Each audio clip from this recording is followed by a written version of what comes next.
क्या अपना second home कहे जाने वाला दुबई अब अनसेफ दुबई बन गया?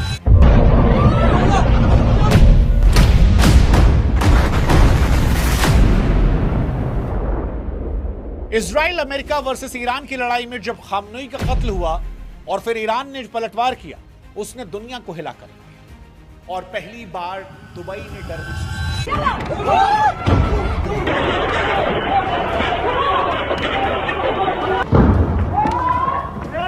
क्योंकि एक वक्त था जब लोग अपनी दौलत और सपनों को सुरक्षित रखने के लिए सीधे दुबई भागते थे। आप दुनिया में कहीं रहते हो, लोग कहते थे कि दुबई में एक घर तो होना चाहिए, जिंदगी क्या है वहीं पर नजर आती है। लेकिन जब दुबई के आसमान में मिसाइलों की चमक और धमाकों की गूंज आई तो यह सवाल उठा कि क्या दुनिया का सबसे सुरक्षित माने जाने वाला शहर अब युद्ध में फंस गया है? क्या वहां भी डर आ गया है?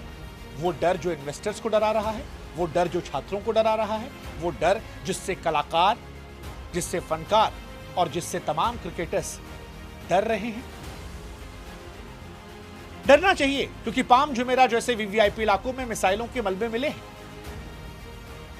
मिसाइलों के गूंजने की आवाज, आसमान में मिसाइलों का दिखना, यह सबको दिख रहा है। यह अलग बात है कि दुबई की सरकार ने सेंसरशिप लगा दी। यह कहा है कि अगर कोई वीडियोस को वायरल करेगा तो जो वायरल करेगा उसे अफवाह फैलाने के नाम पर दुबई से हटा देंगे, उस पर लाखों डॉलर का जुर्माना ठोक देंगे। लेकिन सच यह भी है कि सेंसरशिप के बीच में भी वो सेलिब्रिटीज, वो अमीर लोग जो कल तक दुबई की शान को दिन रात इंस्टाग्राम पर पोस्ट करते थे, आज अपने अपने देश की सरकारों से हाथ जोड़कर कह रहे हैं कि साहब हम यहां फंस गए। चाहे वो जॉनी बेरिस्टो हो, चाहे वो भारत के तमाम एक्टर्स एक्ट्रेस हो, चाहे वो पीवी सिंधु हो, तमाम लोग हैं जो हाथ जोड़ रहे हैं, कह रहे हैं प्लीज हमें बुला लो। इनके घर वाले चिंतित हैं। अमीरों से ज्यादा चिंतित वो गरीब लोग हैं जो दुबई में काम करने गए थे, क्योंकि हिंदुस्तान के 35 लाख लोग ऐसे हैं जिनकी जान दुबई में अटकी है। और इसीलिए सवाल है कि भले ही वीडियोस ना आ रहे हो, लेकिन दुबई से जो ये डर निकल कर आ रहा है, क्या ये डराने वाला है?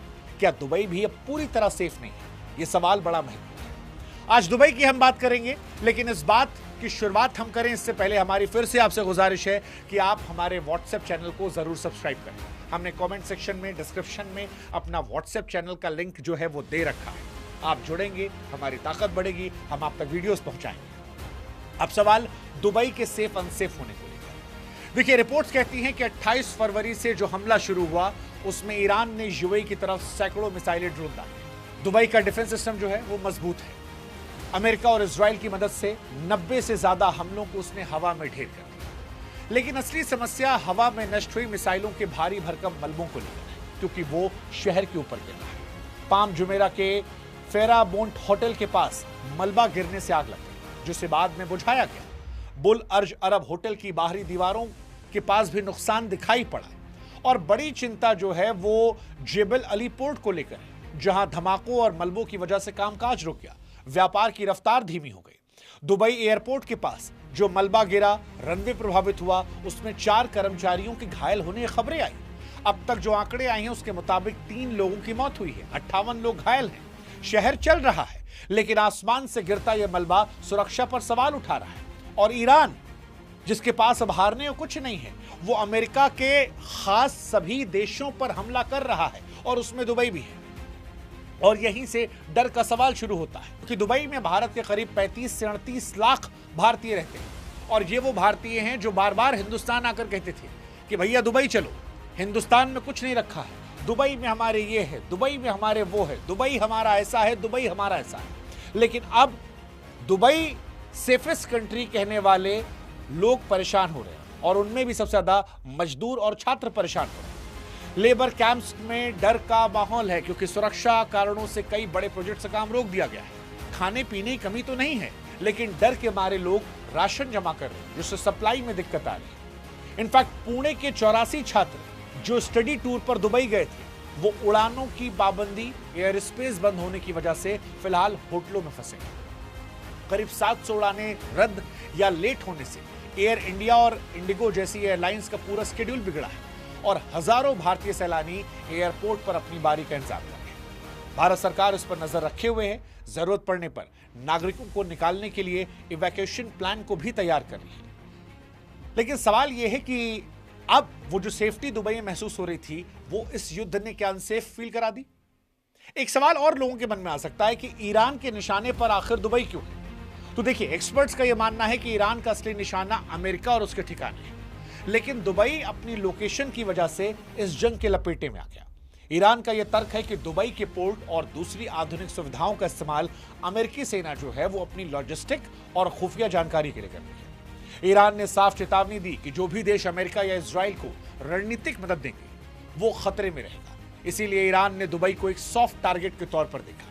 हालांकि ईरान सीधे तौर पर घरों या फिर रिहायशी इलाकों पर हमला नहीं कर रहा, लेकिन डिफेंस सिस्टम द्वारा मिसाइलों को हवा में नष्ट करने के बाद जो मलबा गिर रहा उसने शहर के रिहायशी इलाकों को नुकसान पहुंचाया है। निवेशकों का जो अनमैच भरोसा था वो थोड़ा डगमगाने लगा है और दुबई में घर खरीदने वाले लोगों की जो तमन्ना थी वो वेट एंड वॉच की स्थिति में आ गई है। दुबई की पूरी चमक वहां के आलीशान रियल एस्टेट पर टिकी है, लेकिन इन तनाव ने निवेशकों के भरोसे को सुस्त किया है। जो लोग यहां सेकेंड होम खरीदने वाले थे वो फिलहाल वेट एंड वॉच में है। रियल एस्टेट मार्केट में फिलहाल एक पॉज दिख रहा है। नई बड़ी खरीदारी फिलहाल कम हुई है। बड़े विदेशी निवेश और नए प्रोजेक्ट्स पर कोई क्रैश तो नहीं आया, लेकिन रफ्तार जरूर धीमी पड़ी है। कई डेवलपर्स ने अपनी नई घोषणाओं को टाल दिया है।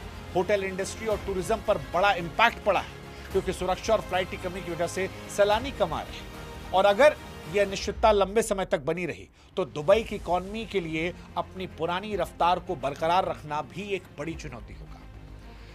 इधर जेबल अली पोर्ट पर कामकाज प्रभावित होने से सप्लाई चेन पर दबाव दिखा। दुबई अपनी ज्यादातर जरूरतों के लिए इंपोर्ट पर निर्भर करता है, इसलिए पोर्ट या एयरपोर्ट पर अगर कोई रुकावट होती है तो वो वहां के बाजार को प्रभावित करती है। बंदरगाह का काम धीमा होने की वजह से जरूरी चीजों की सप्लाई में अड़चन आती है। दुकानों में सामान की भारी कमी तो नहीं, लेकिन लोग पैनिक कर रहे हैं, सामान इकट्ठा कर रहे हैं, क्योंकि वो जानते हैं कि ईरान कुछ भी कर सकता है। इसीलिए शायद डर पैदा हो रहा है कि युद्ध कितना लंबा जाएगा और इसकी वजह से कीमतों में उछाल भी देखने को मिलेगा। दूध, ब्रेड, ताजी सब्जियों के दाम कुछ जगहों पर बढ़ गए।